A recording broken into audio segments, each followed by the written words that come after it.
তা আমরা আবার একটা ক্ষেতে চলে এসেছি। দেখো এখানে ফুলকপি চাষ করেছে, কত সুন্দর।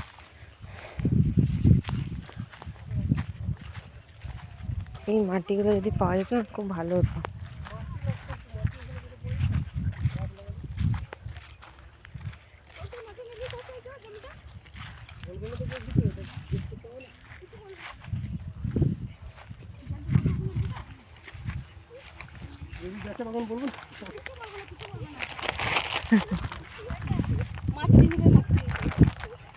ফুলকপিগুলো কি সুন্দর হয়েছে না? ফুলকপিগুলো ভিডিও করো, কিছু বলবে না, ভরে নাও।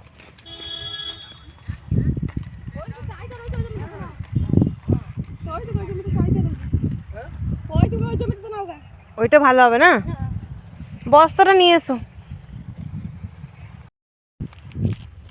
তো এই দেখো ফুলকপি ছোট ছোট বড় বড় হয়েছে।